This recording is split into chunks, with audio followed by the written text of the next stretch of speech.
बिस्मिल्लाहिर्रहमानिर्रहीम। अस्सलाम वालेकुम दोस्तों बुजुर्गो। मैं तुहाडे सामने एक अगली वीडियो लेके हाज़िर होया। जी वीडियो का अनवान है जी, वीडियो इस वजह तो बना रहे हैं मैं कि एक दोस्त का बार बार मैनू कमेंट्स आया है कि यार मैनू मक्खन बनाने का जड़ा ना उस दे बारे च दसो कि मक्खन किस तरह बनाई दा और मक्खन के फायदे की ने। दोस्तों सब तो पहले दुध लेना है।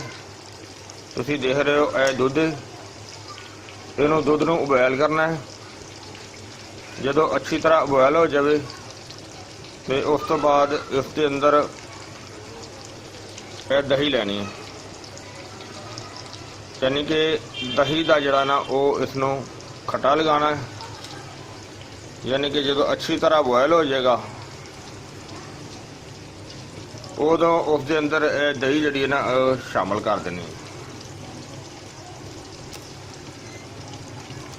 जो दही शामिल हो जाएगी उस तो बाद इनू अच्छी तरह हिला के ते इसनों कम अज़ कम 12 घंटे के वास्ते जड़ा ना वो रख दिता जाए, ताकि ये अच्छी तरह वो दही जी ना वो बन जाएगी।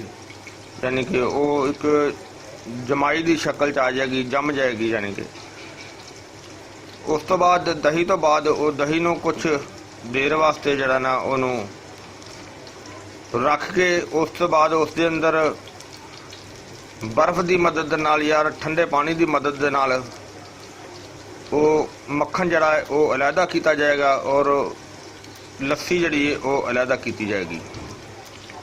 वो तुहानू अगला मरहला जड़ा ना वो बाद में दिखाने। हाँ जी, यह तुसीं देख रहे हो, उसका अगला मरहला ये सी कि उसके अंदर बर्फ वगैरह डाल के तो उन्होंने मधानी की मदद के नाल अच्छी तरह जड़ा उन्होंने हिलाया जाता है, ताकि जड़ा मक्खन का हिस्सा जड़ा ना वो अलहदा बन जाता है। तुसीं देख रहे हो काफ़ी हद तक जड़ा ना वो मक्खन जड़ा वो अलहदा हो रहा है। और इस तो बाद जनाब असी मक्खन नूं बिल्कुल अलहदा करांगे और फिर तुहानू नाल उसके मक्खन के फवायद जड़े ने वो भी दसे जाएंगे। वैसे देखो अल्लाह ताला की शान है कि दुध जड़ा वो इस तरह की चीज़ है कि उसनों अगर ठंडा करके इस्तेमाल किया जाए तो उसकी तासीर जड़ी है वो ठंडी है। अगर उसनों गर्म गर्म इस्तेमाल किया जाए तो उसकी तासीर गर्म है। लेकिन ताकत दोनों तरीकों के नाल ही देता है, यानी कि दोनों तरीकों के इस्तेमाल के नाल ताकत होंदी है। वो ताकत वास्ते कुदरत की बनाई हुई है, बड़ी बहुत बेहतरीन बहुत अच्छी टॉनिक है, बहुत ही अच्छी एक अल्लाह ताला की नेमत है। और उसके दुध तो अगा काफ़ी ज़्यादा जड़ियाँ ने वो आइटम बनाई जांदियां ने, लेकिन फिलहाल जड़ा ये तुहानू दिखा रहे हैं इसका सिर्फ जड़ा वो मक्खन बनाने का तरीका वो तुहाडे सामने पेश किया गया है। और इस तो अलावा असीं इनू मक्खन नू अलहदा करने।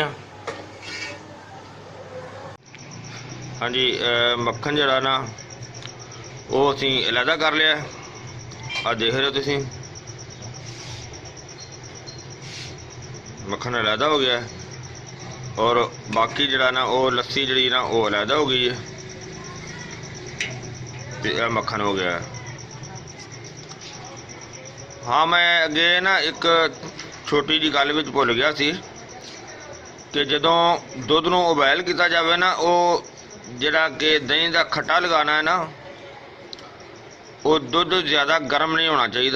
दुध नूं बॉयल करके तो ठंडा कर लवे, यानी कि इन्ना ठंडा भी नहीं होना चाहिए, हल्का जा नीम गर्म जा होए तो उन्होंने खट्टा लगा देना चाहिए। तो वो मैं दसना तुहानू भुल गया सी।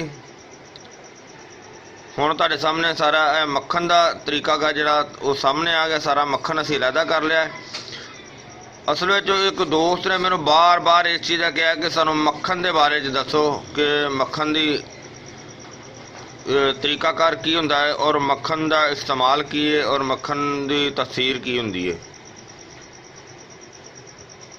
और मक्खन बहुत ही अच्छी और बहुत ज़बरदस्त चीज़ है और बहुत ज़्यादा एक आयल वाली चीज़ भी है और ताकत वाली चीज़ भी है और इसके अंदर बहुत ज़्यादा चिकनाई हुंदी है और इसके अंदर पनीर का हिस्सा भी हुंदा है। और सब तो अच्छा जिहड़ा मक्खन है वो गाय के दुध का हुंदा है, यानी कि गां का दुध का जिहड़ा मक्खन है वो ज़्यादा अच्छा हुंदा है। गां का बहुत अच्छा, गां के दुध दे विच ज़्यादा शफा हुंदी है। गां के दुध दे विच मझ के दुध की, यानी कि भैंस के दुध की बजाय गां का दुध ज़्यादा अच्छा है। लेकिन मक्खन बेहतर वही है कि जिहड़ा अपनी अखां के सामने बनाया जाए या किसी अच्छे बंदे को लिया जाए, क्योंकि बाजार का जिहड़ा मक्खन हुंदा है उस दे विच बहुत अजीब अजीब किस्म दी मिलावटां करदे ने, लेकिन वो मक्खन सही नहीं हुंदा, क्योंकि उस दे अंदर पानी भी मिला देंदे ने। क्योंकि उसनूं अगर जदों तुसीं गर्म करोगे उहदे चों काफ़ी हिस्सा जिहड़ा ना वो पानी दा निकल जाता है। तो जिहड़ा एक घर विच बनाया जावे मक्खन वो बहुत ही अच्छा और बहुत बेहतर हुंदा है। और जिहड़ा गां दा मक्खन हुंदा है वो थोड़ा जिहा पीलापन उस दे अंदर ज़्यादा हुंदा है। जिहड़ा भैंस दे दुध दा होएगा, मझ दे दुध दा होएगा, वो सफेद हुंदा है और जायका इहदा जिहड़ा बहुत खुश मज़ा हुंदा है, यानी कि अच्छा हुंदा है, मज़ेदार हुंदा है। तो इसकी तसीर जिहड़ी है ज़्यादातर तो ठंडी सुनी है कि एक जगह तो मैं देखा सी कि इसकी तसीर जिहड़ी है गर्म तर हुंदी है, यानी कि गर्म तर जिहड़ी चीज़ हुंदी है वो तलखी नहीं देंदी। इस तो इलावा उसका इस्तेमाल इस तरह की भी हुंदा है कि इसका पराठा बना के भी इस्तेमाल किया जाता है, इसनूं सालन दे विच बतौर इस्तेमाल किया जाता है। और इस तो इलावा जिहड़ा इसका इस्तेमाल ये हुंदा है कि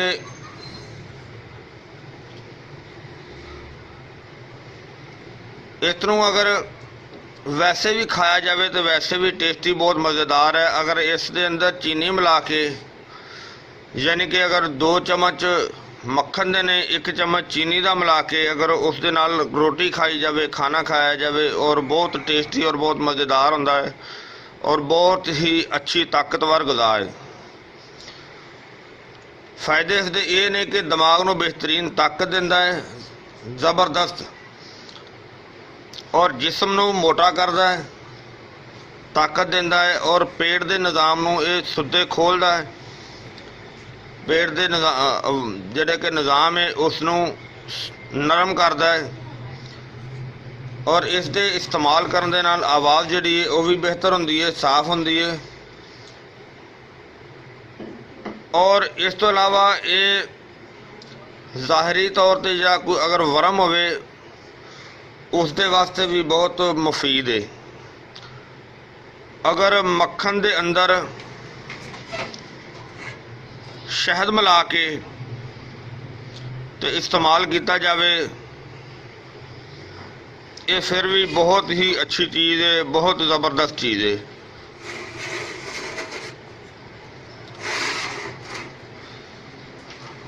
और इस तो अलावा अगर